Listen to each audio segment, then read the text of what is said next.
નર્મદા જિલ્લાના Tilakwada railway station નજીક ચાલી રહેલી અંડરગ્રાઉન્ડ વાયરિંગની કામગીરી દરમિયાન વીજ કરંટ લાગવાથી બે શ્રમજીવી યુવકોના કરુણ મોત થયા હતા।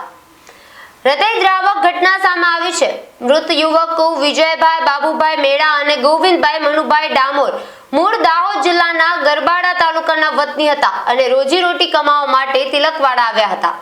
તિલકવાડા 4 રસ્તા આગળ રેલવે સ્ટેશન નજીક વાયરિંગ નાખવાની કામગીરી કરતી વખતે અચાનક જમીનમાંથી પસાર થતા વીજ વાયરનો કરંટ લાગતા બંને યુવકોનું ઘટના સ્થળે જ કમકમાટી ભર્યું મોત નીપજ્યું હતું। આ ઘટનાને પગલે પરિવારમાં શોકનો માહોલ છવાયો છે। બનાવની જાણ થતાં જ પોલીસ સ્ટાફ ઘટના સ્થળે દોડી આવ્યું હતી અને બંને યુવકના મૃતદેહને તિલકવાડા સરકારી હોસ્પિટલ ખાતે ખસેડવામાં આવ્યા હતા। ઘટનાને પગલે સ્થળ પર અને હોસ્પિટલ ખાતે લોકટોળા ઉમટી પડ્યા હતા અને પરિવારને યોગ્ય ન્યાય આપવાની માંગ કરી હતી। હાલમાં પોલીસ ચોપડે ફરિયાદ નોંધાઈ નથી, પરંતુ મૃતકના પરિવારજનો પોલીસ કેસ અંગે કાર્યવાહી કરી રહ્યા હોવાનું જાણવા મળ્યું છે। આ મામલે આમ આદમી પાર્ટીના જિલ્લા પ્રમુખ નિરંજન વસાવાએ પણ પ્રતિક્રિયા આપી હતી। તમારાથી પૈસા નક્કી થાય એમ ઉપલી તમે અધિકારી લોકો આવા કરોડો રૂપિયાના પ્રોજેક્ટો લો છો તો કમસે કમ સેફટી તો આપો માણસને।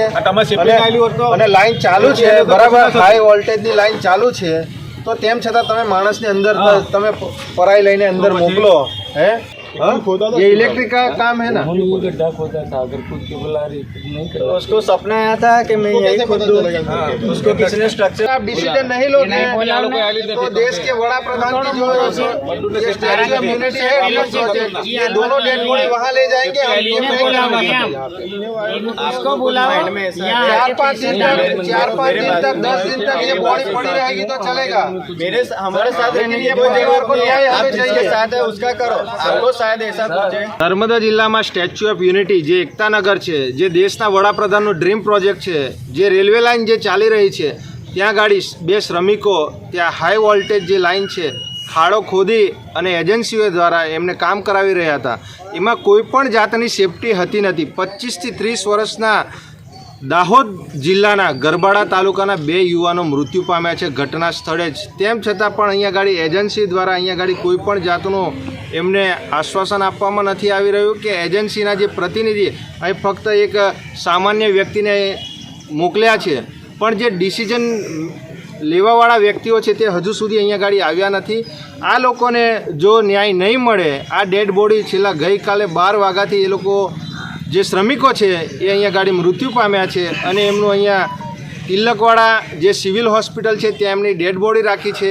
જો એમને ન્યાય નહીં મળે તો અમે આ ડેડ બોડીને લઈ પીએમ કર્યા વગર દેશના વડાપ્રધાનનું જે ડ્રીમ પ્રોજેક્ટ છે સ્ટેચ્યુ ઓફ યુનિટી, આ બંને ડેડ બોડીને ત્યાં ગાડી લઈ જઈશું અને ત્યાં ગાડી જઈ અને એમને યોગ્ય ન્યાય અપાવશું। કેમ કે જે તંત્ર છે એ તંત્ર અહીંયા ગાડી કોઈ પણ જાતનું અમને આ એજન્સીઓ પર દબાણ નથી આપતું। ફક્ત જે આ શ્રમિકોનું જે પરિવાર છે, જે લોકો મૃત્યુ પામ્યા છે, એ લોકોને દબાણ કરે છે પીએમ કરવા માટે, પણ અમારે જે લોકો મરી ગયા છે એમનું અમારે અત્યારે પીએમ કોઈ પણ જાતનું કરાવવું નથી જ્યાં સુધી આ લોકોને ન્યાય નહીં મળે ત્યાં સુધી। જો ન્યાય નહીં મળે તો અમારે ગાંધી ચિંધ્યા માર્ગે અમારે સ્ટેચ્યુ ઓફ યુનિટી પર આ બંને જે મૃત્યુ પામ્યા છે એ લોકોને અમારે લઈ જવા પડશે। કેમ કે જે મહિલાઓ છે, જે એમની ધર્મપત્નીઓ છે, એક મહિલા ગર્ભવતી છે, એને 8 મહિના એ પ્રેગ્નેન્ટ છે, અને બીજી જે મહિલા છે એનું 6 મહિનાનું બાળક છે। એમનું આ લોકો રોજે લાવીને રોજે ખાવાવાળા શ્રમિકો હતા, એમનું આગળ પાછળ કોઈ નથી। તો આવા લોકોને યોગ્ય ન્યાય મળે અને તંત્ર દ્વારા પણ પૂરેપૂરો સાથ સહકાર મળી રહે એવી અમારી લાગણી અને માંગણી છે। નિરંજનભાઈ વસાવા। આ ઘટના ગઈકાલ બપોરની બની છે, આજે 24 કલાક થવા આવ્યા, પણ હજુ સુધી એજન્સીનો કોઈ માણસ નથી આવ્યો કે કોઈ કાર્યવાહી નહીં થઈ, એના વિશે આપ શું કહેશો? અહીંયા ગાડી અમે તો ગઈકાલે બીજા કાર્યક્રમમાં હતા, પણ અહીંયા ગાડી જે અમારા ટીમ, અમારા આગેવાનો હતા, આ એમની જે એજન્સીનો એક માણસ આવ્યો છે એ એમને ખ્યાલનો પોલીસ અધિકારીશ્રીઓને અને અહીંના જે સ્થાનિક આગેવાનો છે એમને ગોલ ગોલ ફેરવી રહ્યો છે અને જે યોગ્ય સહાય મળવા પાત્ર છે, આપવા પાત્ર છે, એ બાબતે એ ચર્ચા નથી કરતા કે એમના કોઈ પ્રતિનિધિ આવીને ચર્ચા અહીંયા ગાડી કરતા નથી।